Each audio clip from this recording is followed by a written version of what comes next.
Welcome to Channel AMEC, your insight to the Australian visa system.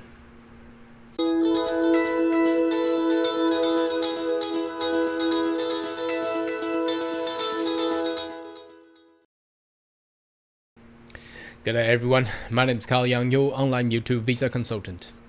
Are you interested about migrating to Australia? Why don't you consider to subscribe to my channel and turn on the little bell on the side, so once we have all the updates and videos, you'll be the first one getting all the insight.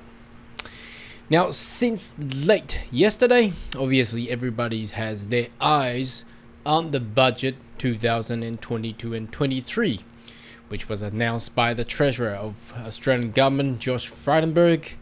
Obviously, I'm not an economist. I cannot really comment in regards how the impact, either positive or negative, in regards to Australia's economy. However, I do have a lot of friends in Australia. They do comment a lot on this one. But today's video, I'm focus more about the migration. Obviously, this channel is all about visa and migration into Australia. So the budget does affect the migration because it actually predicts and also planned for the actual annual intake quota. Now, it seems the actual quota of annual intake is not actually doing any changes as expected, because back in March, Scott Morrison has said, well, there's not going to be any much of a change, but it does have some major adjustments. We'll have a look how that will affect you and me, and how that will affect the coming up migration as well. So there are a couple news articles I would like to take you through, and at the end of this video I would like to take you into the actual statistics from the immigration of Australia itself to actually in detailedly diagnosed and plan ahead how this will actually affect you and me. Okay, let's have a look. The first news, it's been a while, so there has been so many politicians and council business groups coming out suggesting the increase of numbers of skilled migrants, although the actual set annual intake is not increased, but for skilled migrant it does have effect there. So you may want to Google, and you probably can find a lot of news about this one. So I'm not gonna comment on this one, but this is the focus that I would like to take you in. So migration level. So the government will maintain 2022 and 23 permanent migration plan intake at 160,000. So no annual intake increase. However, the skilled migration places will increase from the previous year level to 109,900. An account of 70% of permanent migration program. So what does that mean? We'll actually take you to see the actual figure, how that will affect you and me, because so many people and so many fans had comment over these past 2 years that they have put in their ROI, putting their EOI, putting their application, putting whatever they can actually prepare, and 2 years onwards nothing is moving. This affects all on the general skill migration, state nomination, and also the business investors as well. So the government is looking to adjust that, but not touching the actual total quota. How do they do that? Because they actually is redistributing 10,000 unused places from partner program into skill program. Now, I think that's very vital, because I'm not too sure. I still got a lot of partner visa application going on, and it's still pending. But is actually unused 10,000 places. I don't know about this because I don't access to the information back then. But anyway, let's read on with cheaper visa. Not too sure how they will adjust this, because they had this back in 19th of March and 19th of April for student visa and working holiday makers. I mean, this is really limited places. If they can expand this until late this year, that would be great. But look, 19th of March, today is already 30th of March. That means student arriving from now today onwards, they will not get any refund. And for working holiday makers, they are required to get the visa done and arrive before 19th of April. I think that's pretty tough because at this point in time, a lot of working holiday visa application takes about 2 months. So if you plan to do a working holiday visa launch even today, you cannot meet that requirement. So I'm not too sure how incentivized this is actually, and why is it even being put in place during the budget. This is past tense already. I'm not too sure. And that's beyond. The government is also increasing country caps for work and holiday. So that's working holiday, and work and holiday is actually different. Now, work and holiday is for people from US, from China, from Indonesia. Now, I doubt there's going to be anyone coming out of China because it's strict control at this point in time, and how the president of China is actually treating the citizens over there. Anyway, so further onwards, so about taxes, I'm not going to put too much comments on this one because I'm not a specialist on this one. Now, there's another news came out this morning from Financial Review. Now, let's adjust that over a little bit. So, as you can see, this came really late yesterday at 7:31, just right after the budget announcements. So, the title says net migration to hit 235,000 a year by 2025. Now I wonder how this will actually land, because didn't the budget just say we'll stick to 160,000 per year? And how would this news just came out right after the budget has been announced? I think, again, this is more political from my point of view. The government wants to win those voters because, you know, Australians are going into major election, general elections in May. The politicians looking to actually win the voters who does not want increase of migrants.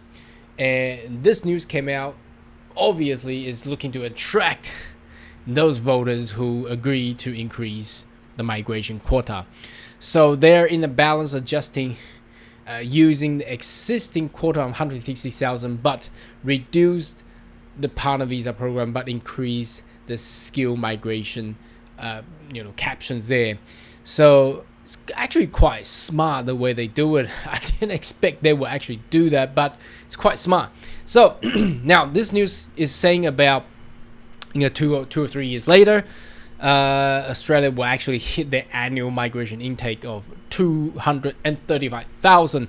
So that basically means next year onwards, in 2023-24, perhaps as the net migration level comes back to the more norm, meaning that pre-pandemic level, then they will catapult the numbers of increase of migrants next year. Now that is still within my prediction and estimations. Just some tweaks within the details I could not really predict because I'm not the government anyway. But I'm looking into the back historical data and also all the news media and compare all these information together for all the viewers and who are interested in migrate to Australia.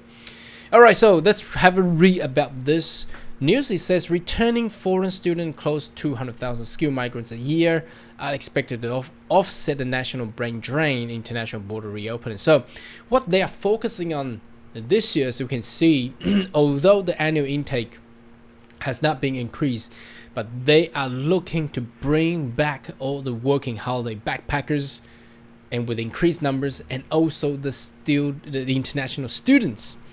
Now, obviously, the international education sector has been hit badly over these 2 years due to the closure of the border. So how they're going to meet that requirement? Anyway, let's have a look. The net migration has been revised in 2021-22 about minus 40,000 to plus 41,000, rising to 180,000 this and 2022 and 23. Thanks for since end of last year, the opening of the border. I believe there are a lot of people wanted to go in, and the skill shortage is still there. I've got people in Gold Coast until today. They've been there for about 2 or 3 weeks. They cannot even find accommodation to rent. And now that's something that.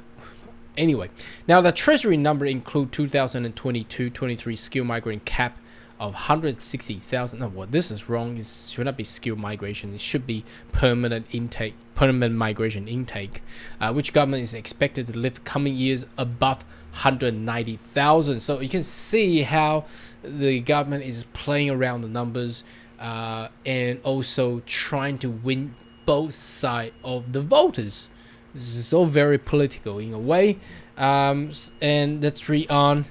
Since November 1st, international border began stage reopening. Over 1 million people entered Australia, including more than 130,000 international students. Wow, I didn't expect that number was actually there. 190,000 tourists and 70,000 skilled migrant and 10,000 working holiday makers. Oh, interesting. Anyway, I'm not the government. I don't have the figure, but that's very interesting.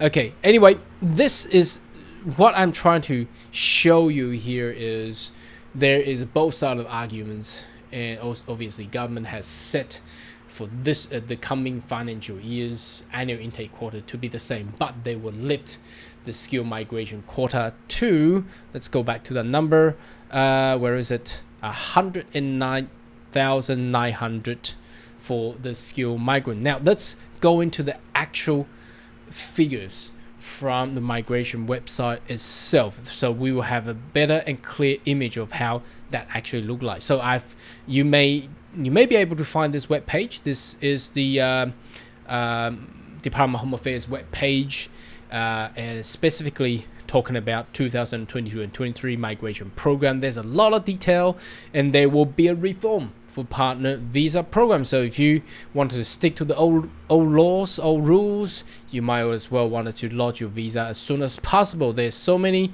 other statistics here that I wanted to show you in this one specifically. Now let me magnify that a bit more so you can see more. So now this is a 13-page basically brief on the changes, what it's gonna come. So I will scroll down to this graph. Now this is very important because this graph actually shows where we are in this historical data at. So the blue bars is actually the skilled migrants, and the orange bar is the family migration programs. So if we are 2021 and 22 is actually sitting at this place. It's about 70,000, 75,000. And if we are looking at what they have proposed on 109,900, that is gonna be above, right up here, and it will be about the same as 2018 and 2016 and 17's planning. Now that is major change because although the annual total intake has not changed, but as you can see, these 2 years, that 2019 to 2021, we have been stagnated for all the EOI and ROI, and also the state territories have ceasing the use of their quota is due to the skilled migrant number is so low right here. This is actually back in 2004, as you can see here in this graph. I don't know if you can see it clear, but my mouse cursor is going through like this. But if we going back to 2018, 2019 level, that will actually change a lot.